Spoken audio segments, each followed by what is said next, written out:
said though. Understood. What we're going to do, we're going to retake the whole thing again. Why? Because the information we just talked about, I really don't want it to be missed with our viewers. So I'm going to cover everything one more time. So, Okay. ladies and gentlemen, welcome back to our channel, Modeling Success Successfully podcast. Today's podcast guests are very important to our society and the future. Applied Life Dynamics and their team provide psychological and consultative services to support, guide, and educate individuals to learn and apply practical life strategies to manage and create productive life for themselves and their children. Additionally, we have a super talented photographer and videographer who also manages their social media for small businesses. He will also be joining us, David Senteno. David Senteno is also a independent contractor providing media content for other businesses. Without further ado, ladies and gentlemen, please welcome our guests, Rashella, Avalos, and David Senteno. How are you guys? Welcome. Thanks for having us back, Gor. Or thanks for having me back, Gor. Of course. Hi, Gord. Rashella, Thank you for having welcome. me. Of course. Thank you, guys. And for those of you who have been with us the first try around, yes, this is the second try and this is live. That's the beauty of this. Guys, I appreciate it for being here. And I want to let our viewers know if you happen to have information about the topics we're covering that you think is going to help us to understand more and become even better at what we do, please feel free to share with us in the live chat section.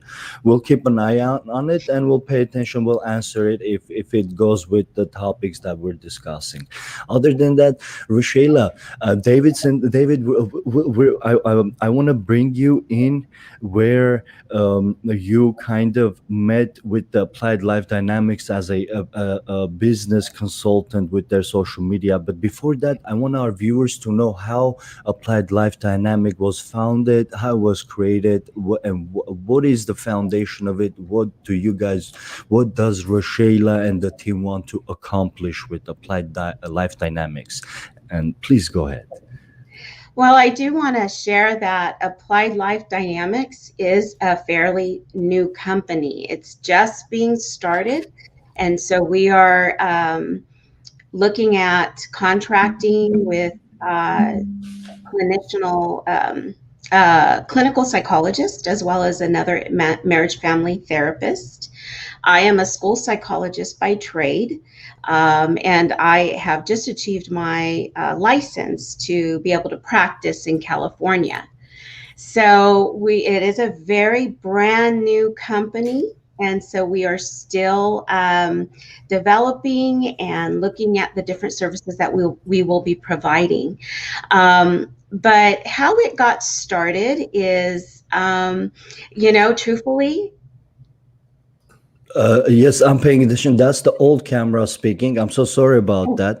it's okay. Rashella, please go ahead. You have all the platform, and my camera is about probably 30 seconds behind, but we're Oh, listening. okay. I apologize for I that. thought we got disconnected again. No, we So did not, and I'm truly hoping that did not interrupt your chain of thoughts because I love what I'm hearing. no worries, no worries. Really, the foundation for me is that last year I had to make some or actually this year I had to make some really difficult decisions. But I decided that I'm not going to allow what has happened in my life to define me or to stop me from doing Mm-hmm. uh, what I'm here to do, right? A passion that I have, and that is supporting and working with children, helping parents, caregivers, educators, to be able to have the skills to support whether it's a child they're working with or their own children, to develop at their highest capacity and to be able to become thriving and productive citizens of society at their level of capability, right? Mm-hmm. So being able to do that and also being able to support our parents who are really you know, not only with the pandemic, you know, that we're dealing with. It's a very stressful time for everyone, but also to be able to support any children that they have in their lives or working with, or even an adult, to be able to help them and to put things, practical strategies and applications in place to be able to better support the individuals or children that they have in their lives or work with. Very well. Wow. Uh, you and this is all coming from a single source, from a single person. Usually, big organizations that have big infrastructure, usually they're called schools and businesses, who have audacious Yes. goals like this for the society. And to come all this from one person is really it's it's refreshing, because me, I've been in business for past 15 years, 7 days a week, and I love it. It's by choice. But the people I associate with, they not put none of this on top of the list. So that's why for me it's very refreshing to hear things like this. And for our listeners, if you guys thought I was just hyping up our guests to be good fit with our society and our futures, with our upcoming generation, I was not kidding. Now, school Europsychology by major, Rashella. How much role did that play in choosing this career for you? Well, a huge role Mm, actually, and it really started way back when I was early in the field. I started out as a paraprofessional working in a school, which is an instructional aide basically. And I remember I initially wanted to become a teacher, but I have to tell you the story because it's the foundation of everything, you please know. do. And I was working with this little young man. He was a fourth grader and, you know, was known to be a troublemaker, had a lot of behavioral issues. Teacher couldn't get a hold of the parent, needed to do a parent conference. The child lived with his grandmother, father in prison for killing mom. Okay. So this little guy suffered a lot of trauma. And, going out to the home with the teacher, looking inside the home, the grandmother welcomed us in. And when I walked in, all I saw was a single chair in the living room. I didn't walk through the house, so I don't know what they had in the bedroom, but I could see that this grandmother was doing the best she could for her grandson. Very come from very humble beginnings, obviously, very poor. And it was then that I realized I want to do more for children and families. Being a teacher will limit me from being able to go into the home and really work with children the way I wanted to, you know, the way I Hmm. felt my calling was. And that was the beginning. That was the beginning. And years of, as a school counselor, school psych, working with children with significant behavioral needs, mental health, children who, you know, have disabilities, and we're at risk. It wasn't until Kaiser Permanente, if you do the research, Hmm. it's something called ACEs, and they did I'm a sorry, what is it large called? AC. Can ACES. got it.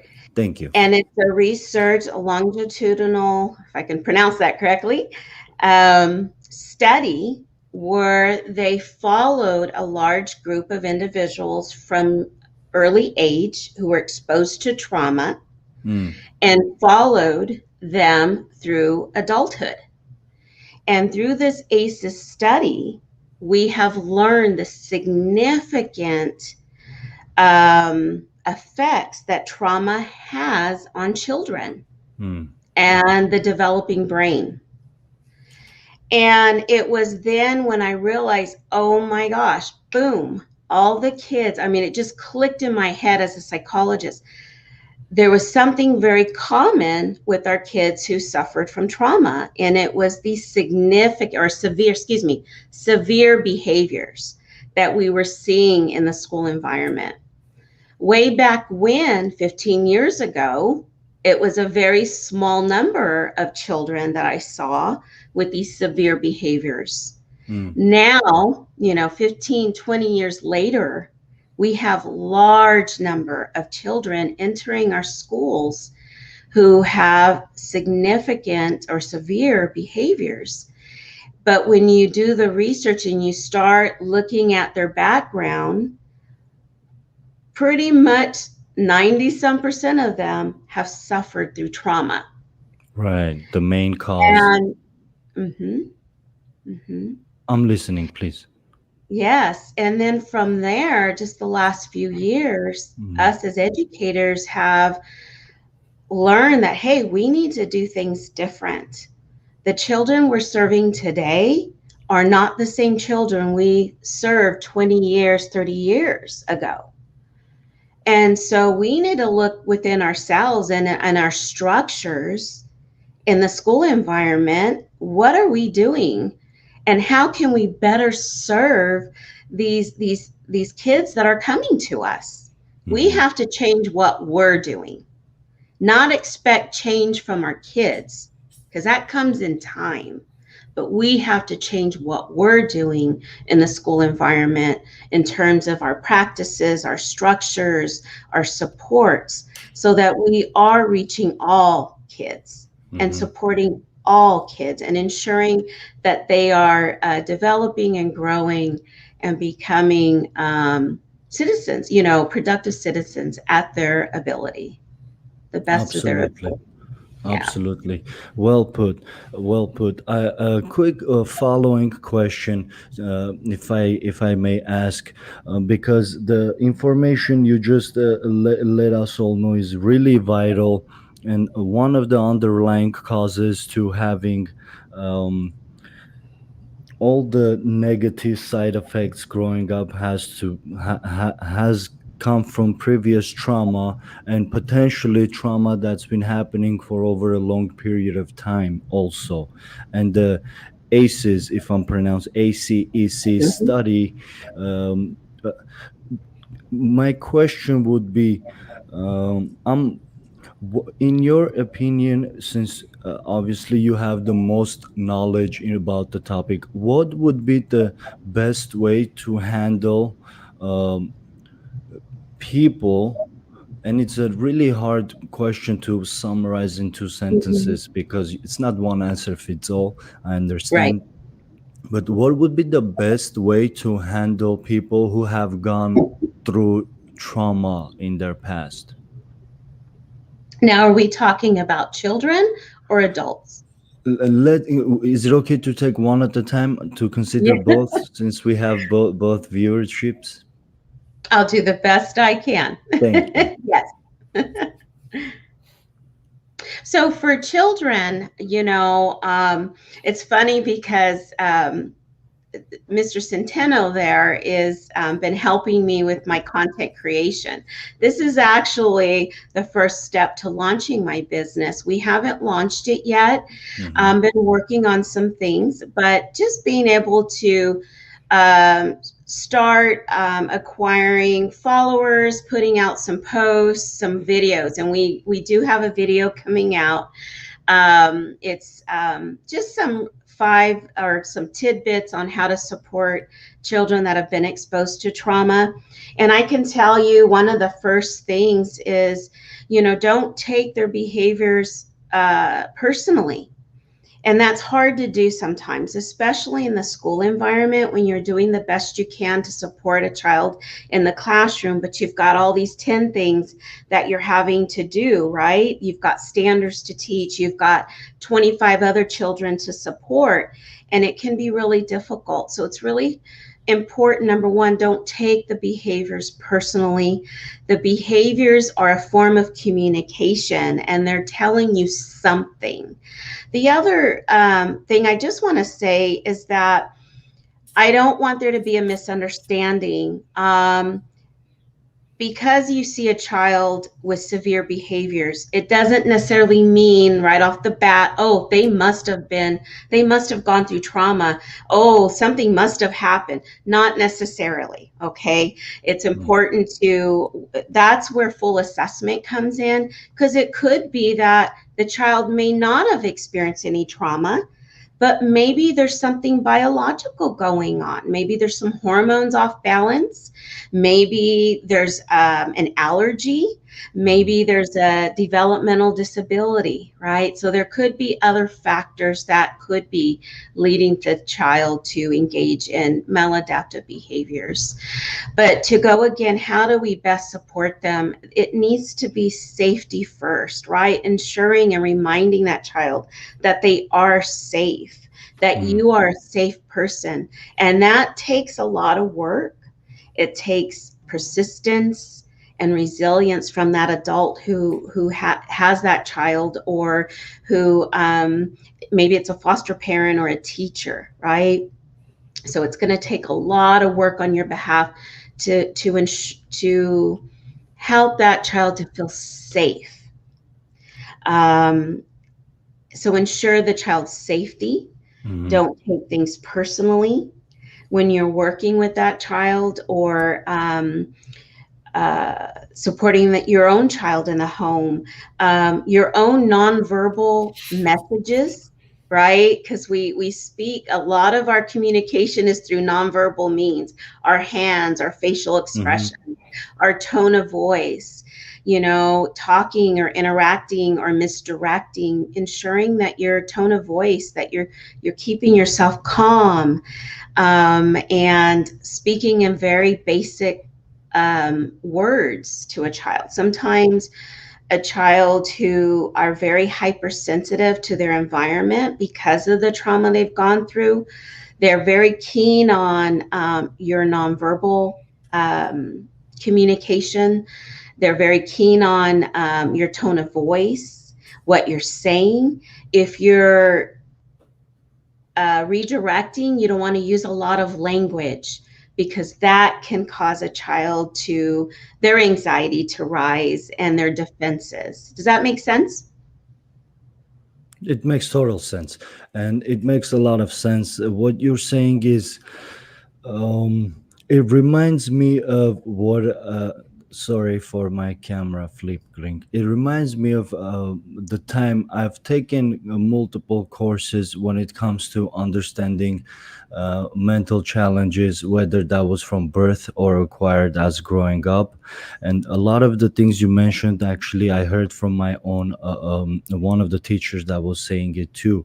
So you're refreshing my memory, bringing it back, and it's really, really amazing to hear this. My question would be, let's say people watching this currently, they're interested in getting connected with you, and having, let's say, their kid to be around this type of mindset and be affected with this kind of outlook on life, and how to assess, how to control, first of all, their own emotions, because before they can deal with any people, whether that's trauma or mental challenges, what would be the best way, and this is a two-part question, Sure. what would be the best way to always, right, David? Always, yes.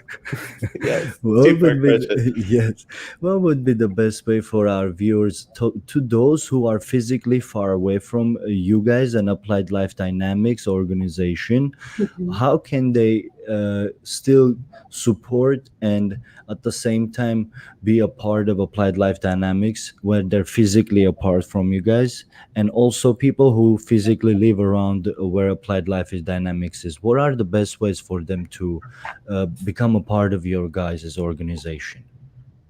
Well, we just started 2 social media accounts, so very small followers at this point, because we just started it, like, I think a month ago. And so about a month or 2 ago.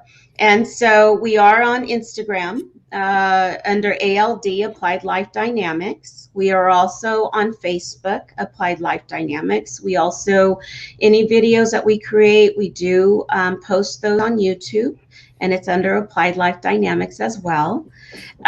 You can also email us at appliedlifedynamics@gmail.com if you have any questions.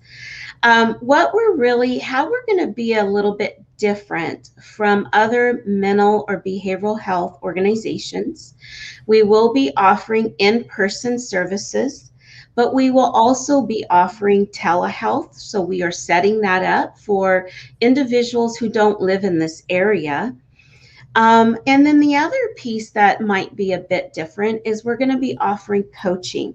Normally, traditional in-person mental or behavioral health services, you see a clinician maybe once a week, once every other week, or maybe once a month, depending on your needs.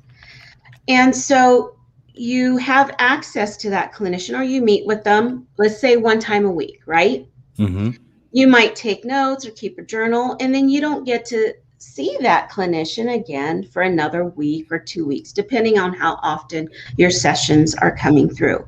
One of the things how we're different is we are going to be offering coaching calls every week. And so, for example, if I'm working with a family or parents or a teacher who want to learn some structures or skills to better support their child, they will not only have the one time a week or bi-weekly or monthly session, but we will also be offering ongoing coaching calls to help support on a weekly basis. So for example, I'm working with two parents, right? Parents who have a child with autism.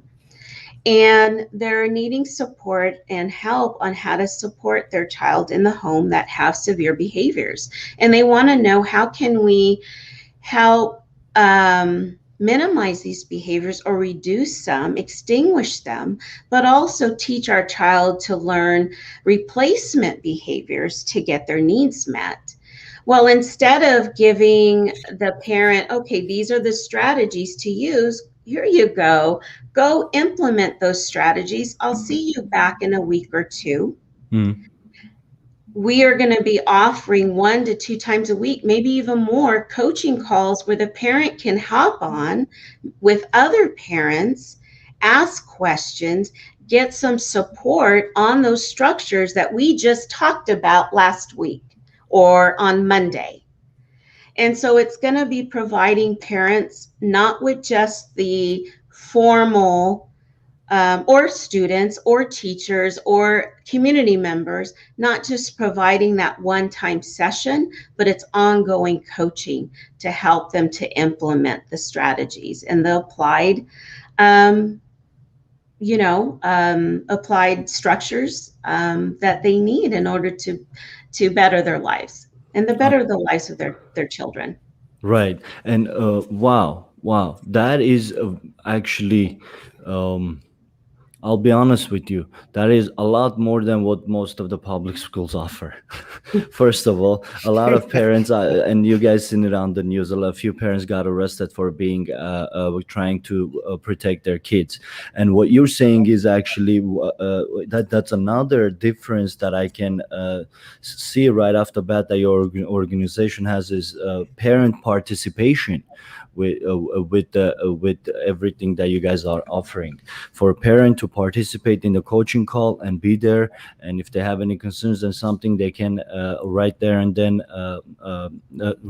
ask you about it and clarify the situation, is going to give the peace of mind that many of us tend to not have these days because of the lack of trust we have with our leadership and everything. So definitely the timing you guys have for this is amazing also. Wow, that is really good. And I know this is new, but I wanted to ask you, do you guys do in person, you did mention one-on-one classes and one-on-one coaching, and does that happen in person as well, one-on-one? Yes, the we would be providing one-to-one in-person services, right? And that could be assessment, behavioral support, small groups. I really want to be able to start a social skills group with children with autism. And it would be, I'd like to offer in person, but I also would like to offer virtually for Mm-hmm. those children or adolescents who don't want to do in person. Mm. Or maybe this is an adolescent who lives in San Diego, but wants to be a part of a social skills group. And so I would, my dream, my hope is to start a virtual social skills group as well. So we're offering in person behavioral and therapeutic services, but also virtual services as well through telehealth. That's amazing. And David, I just came up with a quick idea. I just want to put it out there for you, Sure. since you're helping Applied Life Dynamics.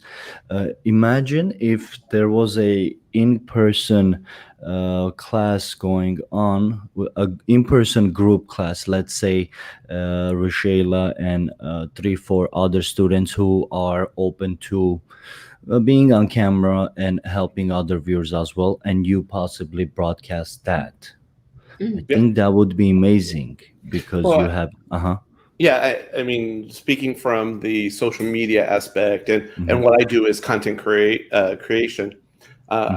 I think the social media part right now is helping, of course, but simply beginning with drawing attention to the fact that there is a need, definitely a greater need for parent participation.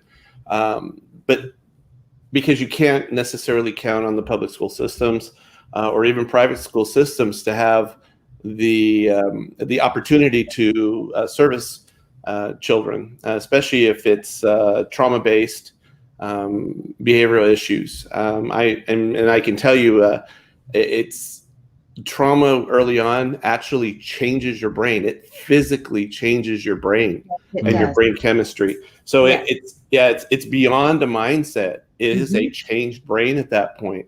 And then of course, if you the cases of autism, anywhere along the spectrum of autism is increasing every year in all over the world and in the United States. And the only way to really deal with that is to get this information out there. So the the main focus of the social media is some quick, helpful tips to get the information out there that there is an issue and that people need help, and of course to build the community so that people know that they're not alone, that there isn't this isn't something that they have to go through alone, or that they have to be isolated in the fact that they have a children with behavioral needs or a child on the spectrum. And of course, those same skills can also be translated for adults as well. Mm. Mhm. And I think that that's what's great about this. It's the potential to help a lot of people using the tools that we have now, which is, of course, the internet. But I like your idea. I think that would be great because then people can actually see other people that might be having that issue, and it helps build the support in the community so that people don't feel like they're isolated. Absolutely. And you did mention a lot of great points. One of them actually gave me a follow-up idea of the idea that I just said, and I just want to share that also. Sure. And honestly, David, me personally speaking, a lot of times, believe it or not, I'm shy to express myself off camera because I don't want to hurt people's feelings. It's easy to ask questions around the topics that we're talking about, but on a personal basis, sometimes you don't want to ask questions because you're either overstepping or something like that. So that, but with business, let's say talking about autism, as many questions I ask about it, there's more room for me to learn because Mhm. it's Sure. not personal. You get my point. Yes. So, and I think there would be people out there who not necessarily have the guts, but don't have the not the courage either, but they don't have enough drive to go physically participate in classes. However, if it was a live stream, going on with people who are willing to share their experiences and their learning curves and pitfalls and wins and everything, I think that person who is shy to go in person would be more willing to tune in live and participate, and especially when the show is formed in a way where it's asking questions that you normally ask during the sessions, so for viewers can answer themselves sitting at their living rooms to engage them. I feel like this way you're going to tap into a market of people who need the help but don't Hmm. physically go for it. Yeah. I feel like that market Right. is untapped, like Hmm. no one really knows about that. Only themselves know.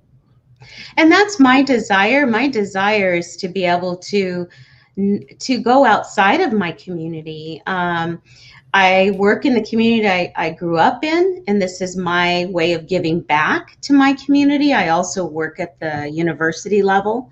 That's another way that I give back to my community.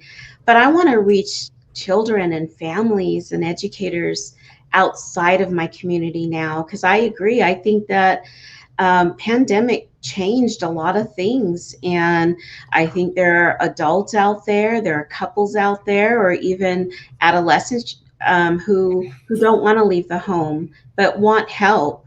So telehealth is really big, and I don't think it's going backwards. Gore, I also want to add something. We were talking about schools, and I'm an educator. I've been in schools for well over, gosh, I've been in the field for over 30 years, but Oh, I've worked in the school system well over, oh, gosh, maybe 20, 25 years. Um, and I don't want to leave a bad taste in anyone's mouth about schools or school districts, because we have come a long way, and I think school districts they really are doing the best they can, with what they have. I think that now there is more funding becoming available. It's sad that when there are budget cuts, usually it is student services that are cut. It's the things that our kids really need. It's the counseling, the mental health services. It's the extracurricular, things that our kids need, music, life skills that they need to be taught. But I think we are coming full circle, though, because now in schools we have career pathways, which is wonderful for our children. And with the new budgets, the CARES Act, where because of the pandemic, new funding is being available to schools to hire more counselors. So I really think that schools really are doing the best they can with what they have. There is something new now. It's called trauma informed practices. And so many more schools are starting to implement these trauma informed practices, where we don't know which one of our students, unless it's in your face, we don't know which ones have suffered trauma. And mhm. so the whole idea is to set up your classroom, your whole school climate is basically set up with the structures needed to support all of our kids, especially those who have significant needs due to trauma. Understood. Thank you so much for actually touching up on that point and clarifying that. And for those of to our viewers, my intention was not to minimize or throw any shade to our public school districts at all. I know. I Yeah, just, it I just, wasn't. Yeah, it yeah. No, wasn't my not at all. intention at all. But I honestly I can understand how Yeah, to some it could be interpreted that way. My entire purpose was I was simply getting one point I'm just clarifying my point.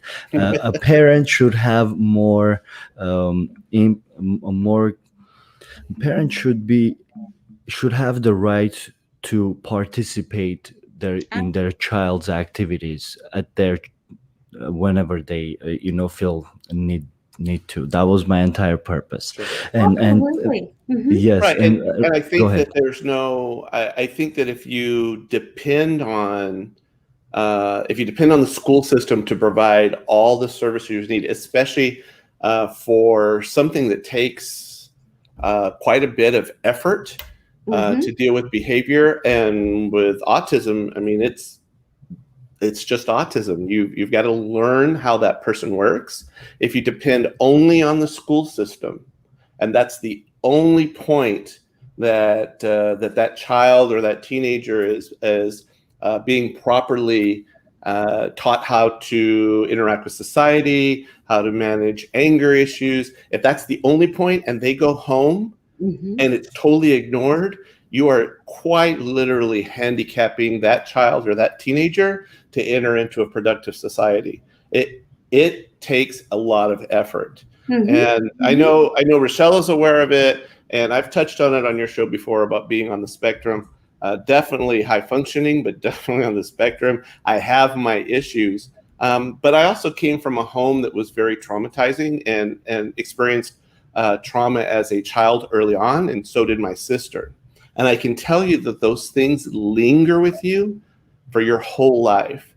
And you literally have to be able to be self-aware constantly of how your brain is working and how it's dealing with situations as you move forward with society. So it does take a lot. And of course, at my age, when I was in school, no one knew any of this. My parents didn't know any of it. And it took a lot of self-education. It took a lot of self-awareness in order to move forward with a lot of those issues. And I think that's what I'm saying is that it's got to be identified. You have to have resources, and it's got to be a partnership. It can't just be, what did they do in school for you? Yes. It's got to be, okay, it's supported in school and supported by the family members. And that's what this offers, is education and support for those family members. And that's why, I identify with it so strongly.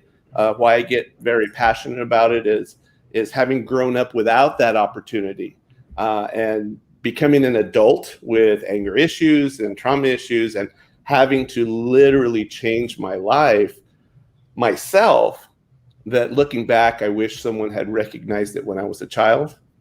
I would have had a more productive life instead of starting later on in life, building a career and a passion for myself. And you're exactly right, David. It's that saying, right? That analogy. It takes a village to raise a child, and that is exactly right. We can't just depend on the school system to help our children, and it's a partnership. And that's one of the key components, or one of the key messages with any parents that I work with. That's that you have to have a partnership with the school. It can't just be up to them, right? It's all of us. We got to work together. And if we all work together, and this includes community members as well.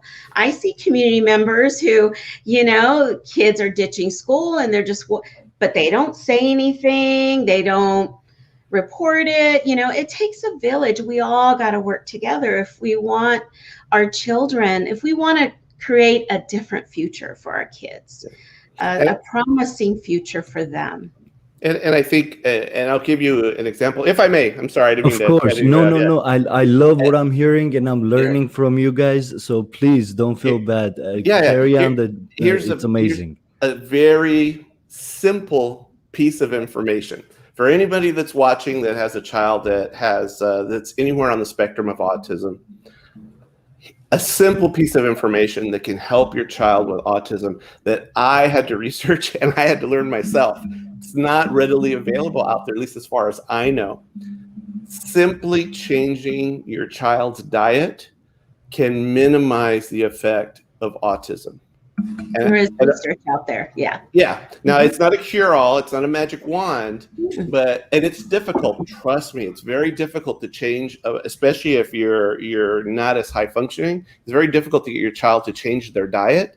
Yeah. But simply adding broccoli to their diet has been found to minimize the reactions, the severe reactions of autism.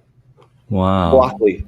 That one simple fact, and early on for a child to make sure that that broccoli is just added somewhere in their diet on a daily basis, totally blew me away. So guess what I try to eat every day? Broccoli. Broccoli. Yeah. David, That's amazing. do you remember the doctor you learned that from? That is from, he's actually has a YouTube channel. It's nutritionalfacts.org, I think it's what it's called. Gosh, I can find it for you. He actually does a whole series on whole foods and eating, more greens and more vegetables. But the cool thing about it is he sifts through all the scientific data, and he lets you know, like if he finds a study that says that cranberries are great for, say, your arteries, he'll actually sift through that data and make sure that that research isn't research that's paid research and isn't really accurate. It's just trying to get you to buy more cranberries, and that's why I like them so much. But I will check, and I'll get back to you right now about Just in case some of the viewers might want to. yeah. Yes, of course. Thank you for name- actually following up with that question, Rashella.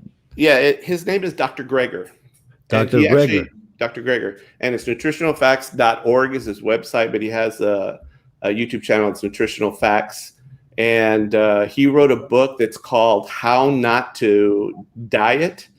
And it's all about healthful foods and, what to eat. But that was my first exposure to using specific foods with autism.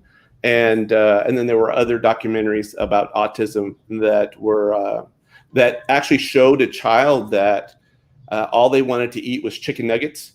Mm-hmm. That's it. If anybody in the audience remembers the movie Rain Man, Rain Man had autism, and all he ever wanted was chicken nuggets, and specifically 8 chicken nuggets, and he drove Tom Cruise crazy. That's actually really accurate. That child would only wanted to eat chicken nuggets. And when they first introduced broccoli and greens in that child's diet, it was an extreme battle with that child. I mean, literally throwing things because they were so upset they couldn't have only chicken nuggets. But over time, they slowly started to adapt to it. And when they did have those moments where they were overwhelmed, the moments were way less severe once they were continually on a diet of greens and broccoli. Their reactions were way less severe than they had been in the past, but it was a struggle. Their parents went through a big struggle, but the payoff in the end was being able to manage the symptom of autism a lot better. Helps reduce it. Right. Yes. And that's such a it's not simple because it sounds simple, but at the same time it can get very challenging for people. Just the fact that you look out for your diet, the side effects can be fixed by their own. That constant headache that you might be getting might get fixed with your diet, or that problem that you're experiencing, for example, with your breathing or anything like that, could be because of the heavy food you eat. And my personal experience with that is I first of all agree wholeheartedly, because every time I try to have some kind of improvement, whether that's mental or physical, it all somehow comes back down to the food and the nutrition and everything like that.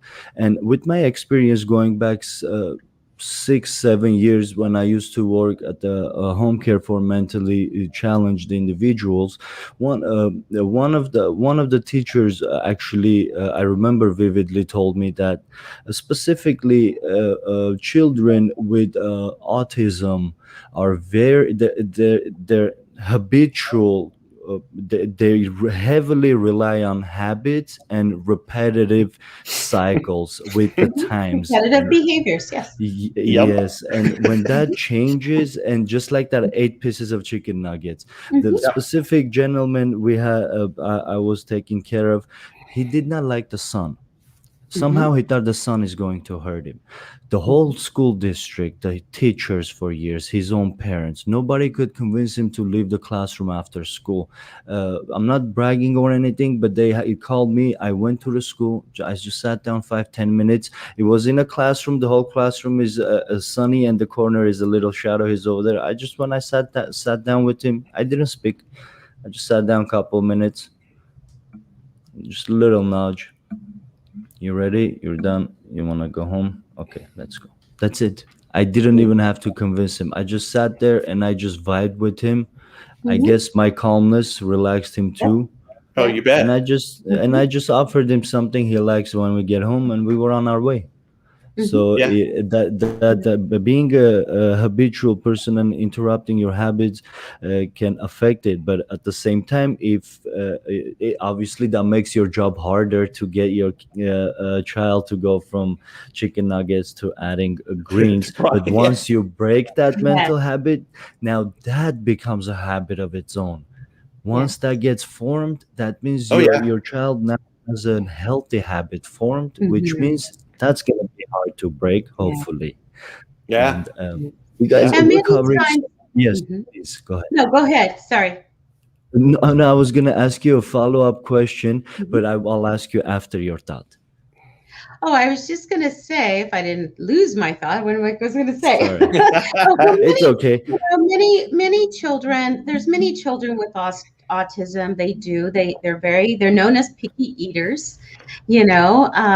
Some of them will only, like you learned about the one gentleman, will only eat chicken nuggets, and some are like that, very picky eaters, and it's a hard habit to break. And so it's called applied life, ABA. ABA is applied behavioral analysis, and many of our children, which I highly recommend for parents who have a child with autism, very early as you can. Early intervention is the key. And so one of the strategies that we use is called applied behavior analysis. And so it's us coming in as a clinician, analyzing the behavior to determine what is it that the child is needing, what need are they trying to communicate, and what behaviors do we need to target to extinguish and replace with positive behaviors, right? So there's a lot of teaching involved. And when you're trying to break a child's habit when it comes to food, help me out with pronouncing this word, David. You have to desynthesize. Did I say that right? Now you got me saying it wrong. Yes, desynthesize. Yes. Them. And it's step by step at a time. So it's not easy. It takes work, but it is possible. Yeah. And ladies and gentlemen, go ahead, David, please. No, I was just going to say I totally agree. Again, from my own personal experience, I don't want anybody to feel like I have a degree. Rashella is the one with the degree. I'm just speaking from my own experience, and I know how hard it is once you have a habit established, or a fixation established as a person on the spectrum. It is very hard to break it. And in fact, if you remember when we were talking about NFTs on another one of our conversations on a podcast, that was a moment of fixation for me. And that's why I said, when I get fixated, I want to know everything about this. And that's why I could speak to it, because I spent hours and hours and hours. If I had free time, I was looking into NFTs. And that's how I grew that knowledge. It was a fixation, and it took a lot for me to break out of that. But eventually I'll hit something else, and that'll be a next fixation. But that's just a symptom of the way my brain works. Habit. It's right. When someone on the spectrum gets something that they're interested in, they want to know everything and be an expert in that thing. The downside is socially, what we tend to do is that tends to be the only thing we ever want to have a conversation about. Yes, Yep. that's my case when it comes to working on YouTube and titles and thumbnails and Yeah. scripts. And my fiance tells me I need to put a business hours on that door, so because you go in and you don't get. Yeah. Well, And I specifically suggested to Rashella what she needs to have is F time, and that's food, fun, and family. there you And go. you just make that as part of your schedule is F time. You just schedule it in F time. That's my food, family, and fun time. You got to have that, or it becomes too The much. three F's, Yep. absolutely. That's a Very nice way easy of to allow balancing. it to consume you. Yeah. Yeah. Absolutely. We have a guest. We have PCG team saying, "Hello, host. Thank you for the guests today." Oh, you're very welcome. Thank you. PCG cannot agree more with the concept of being aware. That is the key to survival and progress. Yeah. Very well. We would say that child's advancement with the discipline starts at home. Oh, I agree. Hmm, I agree. Yeah, very because nice. as a child, what is if you give me the child for the first 7 years, then I'll give you the man. Definitely, those first 7 years is, or the person. I shouldn't say just man. I'll give you the person because the children are building their idea of how the world works, right? Their Mhm. paradigm of how Mhm. the world works, and their paradigm is going to stick with them no matter what beliefs they have or they discard. The how the world works is very much ingrained in those first 7 years. So I agree with PCG that if you develop your children to have self-discipline and be self-aware, but also to enjoy life, then and that life is good, they're going to go through life with that understanding. And I think that lends us back to trauma, right? I mean, Mhm. if you're a child and you experience trauma when you're super young, the world becomes hostile and people are out to get you, and because that's what Mhm. your idea You of the don't feel world safe. is at that point. Yeah. Mhm. Would you agree, Rashella? Yes, you don't feel safe. Yeah. And I agree with what PCG is saying. It does start at home. Unfortunately, though, it's not that many of our parents or all our parents, they don't love their children. Mm. Many of them just don't know what to do. They've never heard of autism, let alone accept it, or they never heard of emotional disturbance, let alone accept it. Now I've been told my child has an emotional disturbance or has autism. What do I do with that? And that's why I want this business is so important, and the weekly coaching calls are so important. I think if we can support our parents who don't know what to do or what structures, if I can help make their lives better and a little easier for them and their children, then so be it. Let's do it. So that's why the coaching is so important. I don't want to meet with an individual, a child, an adolescent, or a parent even one time a month and expect them to take what we learned in session for an hour to be able to implement that and not see them for another month. Oh, how's it going? How did it work for you? I want to be able to provide the weekly ongoing coaching to support them and help them along. Right. Right. The consistency of the information and the Yes. support, the Yeah. consistency is what's important. Mhm. And then, as Tony Robbins would say, it is the not exposure. What am I thinking? It's the immersion into the information, right? Mhm. That's what makes the change. Immersion makes the change. If you just visit it once in a while, you're not going to experience any change. You have to immerse yourself into it. Wow, that was good. Thank you guys for that input as well. PCG team, thank you so much for your comments. And the follow-up comment for PCG is thank you, David, for the tip on the food diet. We do believe that food consumption has huge effect on one's mood and well-being. It Mhm. does. Yep. Very good. Thank you, PCG team. Great additions. I really appreciate your time and participation. Uh, Rashella, I wanted to you mentioned behavior is a form of communication, Mhm. which I personally agree with. Would you please go a little deeper with that and explain to why behavior is another form of communication aside from using words? Sure. When we go in, and this is supported by years and years of research, okay, by behavioralists out there. And so what we've learned is that there's specific forms of communication. And so I encourage you to take this if you have your own children or even a spouse, Soon. think about what I'm saying and kind of see if, is that what they're communicating to me? So when I go in and I look at observing behaviors, I know that one, the behavior is either they're requesting something, they're wanting something, and that's why they're acting out, or they're protesting something or trying to escape something, meaning they don't want it. They're protesting it, right? Or wanting to escape it, such as classwork, homework, chores. And that's when you see the behavior. Another form is stimulation. Now you see that a lot with children who have sensory issues, maybe ADHD.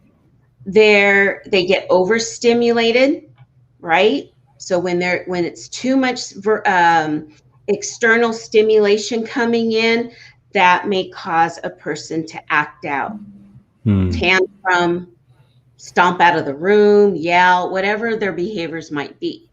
It's just too much stimulation.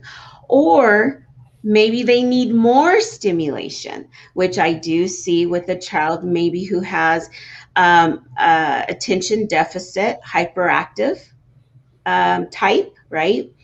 They're in the classroom, kids are expected to sit for 6 hours, or let's say an hour and pay straight. attention. A break, right? Well, you have a child who's very hyper, they need that movement. So they're up out of their seat constantly, or,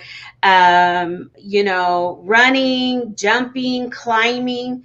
They need more stimulation, and that's why they're acting out. So when you look at behavior, if you could put it into those terms, are they requesting, wanting something? Or are they protesting, wanting to escape something? Or maybe they're just needing more stimulation, or there's too much stimulation in the environment. That's the first step to identifying, okay, what is the behavior or communicating to me? And then you can look at, okay, what do I need to change externally in the environment? Or what are some behaviors that I need to teach this person in order for them to request appropriately or protest appropriately? Does that make sense? Makes total sense, and it explains why you're a professor. You just Yes. you made it dummy proof. Well, you did make this.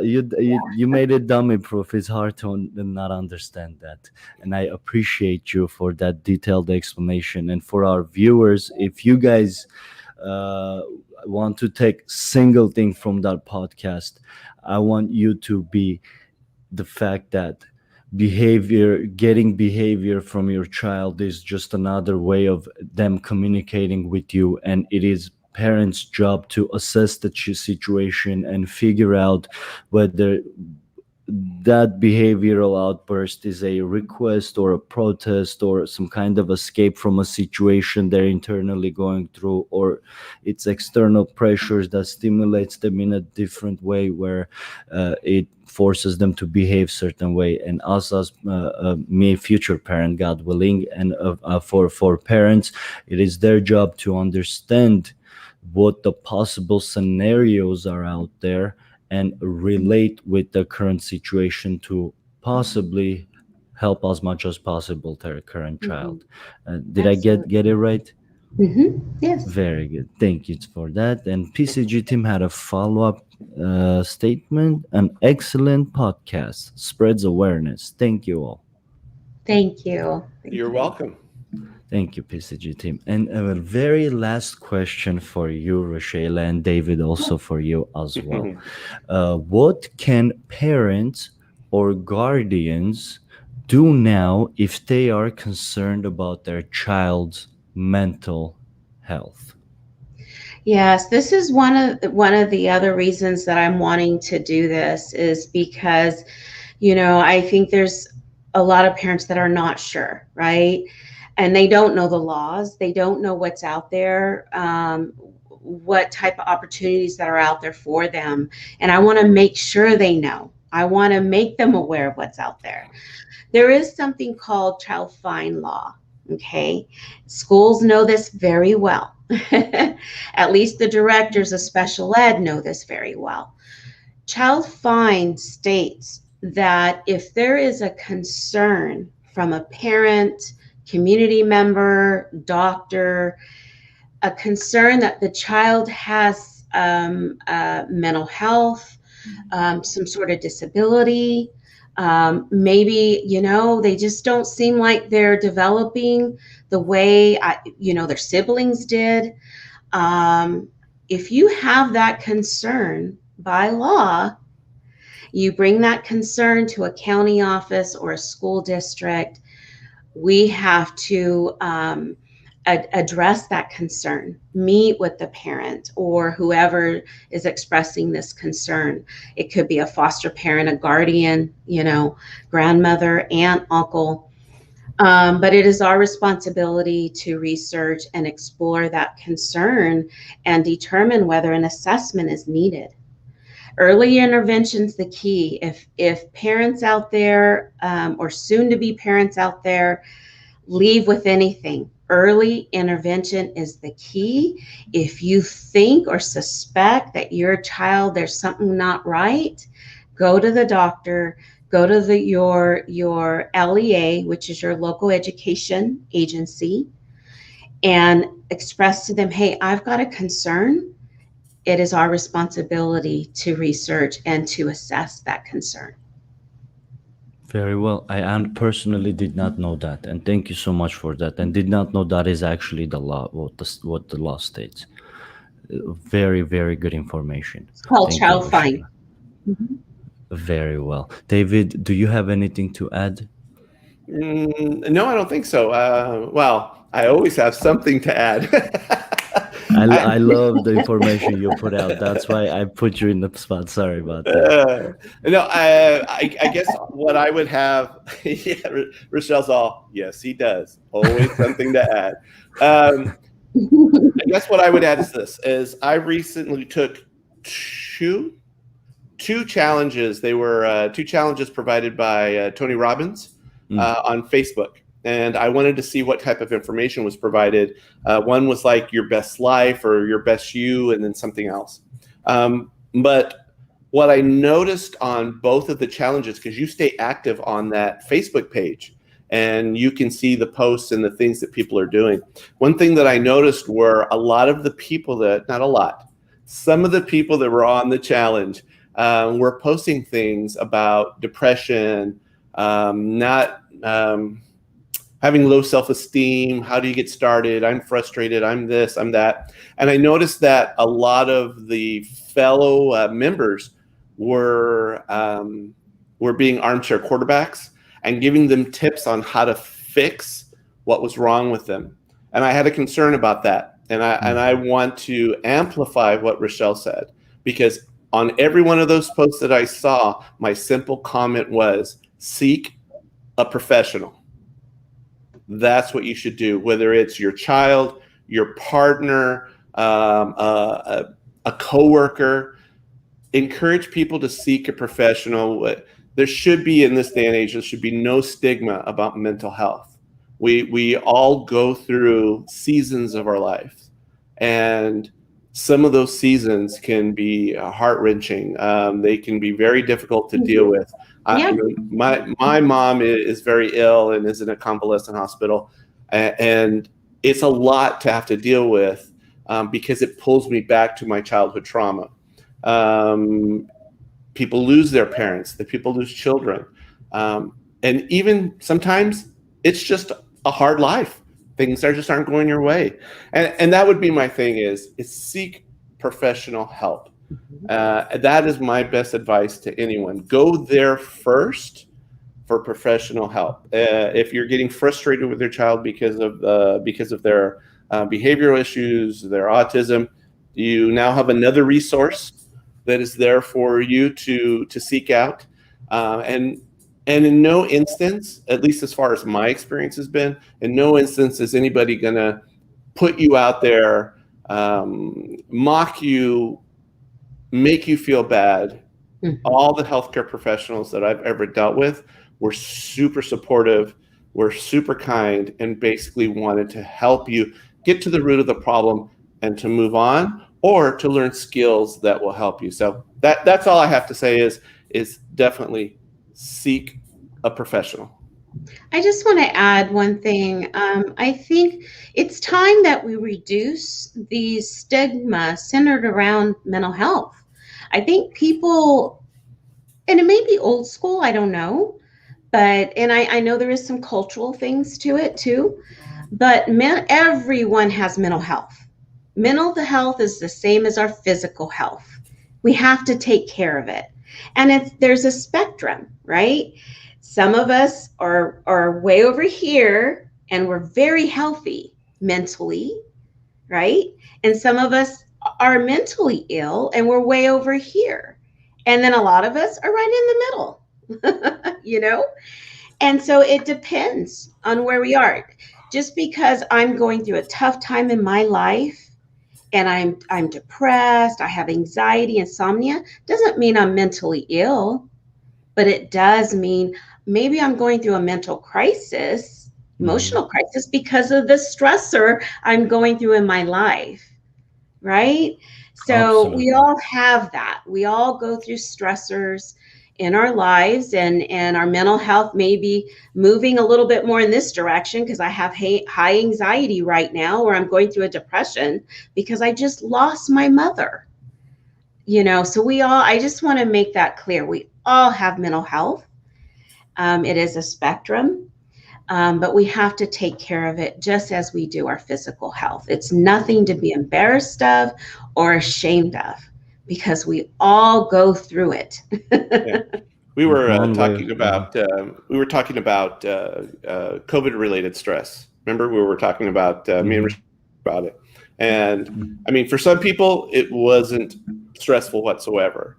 But for some people, simply being in quarantine and not being able to be around family is a level of anxiety and can be stressful for them. So that every time you hear of a new variant, or maybe the vaccine isn't 100% effective, what that could do is it could bring that stress level back, because they have anxiety over, well, what if I get quarantined again?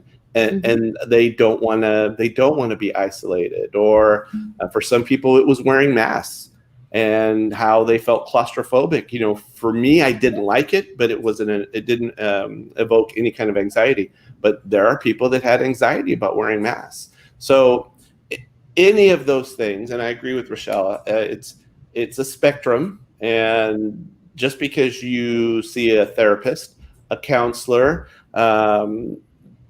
it doesn't mean that there's necessarily something wrong with you. You just need help. You need help getting some coping skills and understanding where all this is coming from. It would be just like if you get a splinter in your finger and it gets infected.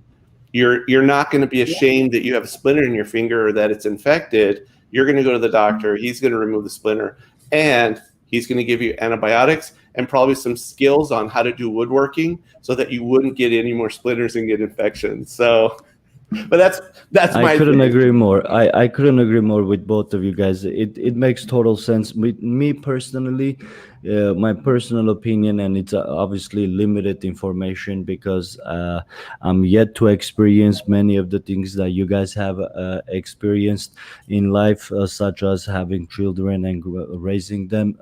But one thing I can personally relate with is the sooner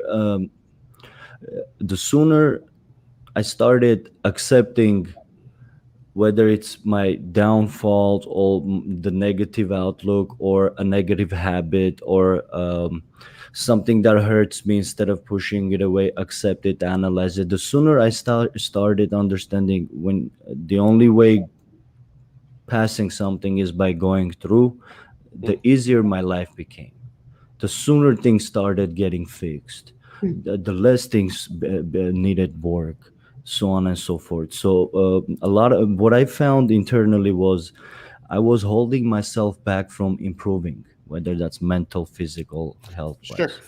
Yeah, so Sure. that's what I've learned. So a lot of times No, we I. ourselves internally hold us back, Mhm. and Yeah. like you said, part of it is because there is shame, there is society, or Mhm. depending on the culture you were raised. Some people think that's soft, or wherever you come from. Sure. It has nothing to do with courage or anything like that, especially when you simply look at it the way you gave that splinter example. If something happens, you'd have to go fix it, correct? Yeah. Why don't you Yeah. just have the same analogy with Yeah. mental health as well, and Right. things Yeah. will be a bit easier. I Sure. totally relate with you guys. And with that note, I want to ask you guys to let our viewers know one more time, Rochelle, when our viewers, how and where our viewers can get connected with Applied Life Dynamics and services. And the same question with you, David, also, where our viewers Sure. get connected to acquire your independent contractorial skills with photography and videography. Sure. Rochelle, if you want to take it first, please. Sure. You can find us at Applied Life Dynamics. We are on IG, Instagram. We are also on Facebook. Whenever we're going to post a new video, just giving out some practical tips, we post it on our IG and Facebook account so that you can go on over to YouTube. You'll know when it's released. But you can reach out to us there. Just direct message. Also, you can email at appliedlifedynamics@gmail.com. Wonderful. David? Oh, sure. David Senteno Photography on YouTube and on Instagram. Twitter, it would just be under David Senteno because I'm actually still popping fresh panda there. Long story, I won't go into it now. But yeah, just search for David Senteno. You'll find me there. I'm also on Facebook. Again, David Senteno Photography. If you want to find me there. But definitely Instagram, I would say it would be the easiest way to contact me. You can also contact me through my email, which is Dave1Studios, plural. So Dave1Studios @gmail.com. Just let me know if you have a product or a business that needs some social media content. But I also do portraitures like cap and gown, graduation, that type of photography as well. So let me know if there's anything that you might need. Wonderful. Thank you for that. And to our viewers, thank you so much for tuning in. We appreciate you. We appreciate your time. For those of you who are watching this as a replay video format after the live podcast, please feel free to give this video a like and a share, because the more likes and shares video gets, the more people get to see this amazing talk, and hopefully it'll help them to become a better person themselves so they can be a better addition to their families and to the society. Rochella, thank you again for your time. Thank David, always a you. pleasure, brother. Thank you Thank so you, very Gore. much. Thank you so much. Yes. I wish you guys a tons of luck and success and happiness. You guys are amazing individuals. We need more people like you around here, and anything I can help you with Applied Life Dynamics. When the new video comes out, to send it over. I would love to post it on our socials as well and tag you guys. Oh, fantastic. Where I come from is unity is where it's going to take you places, and I want to bring that socially as well, to unite one another, like-minded individuals, of course. Thank you, Gore. guys. Thank you, Gore. You guys have a great rest of your weekend. We'll speak soon. Alrighty, Bye-bye. bye-bye. Bye.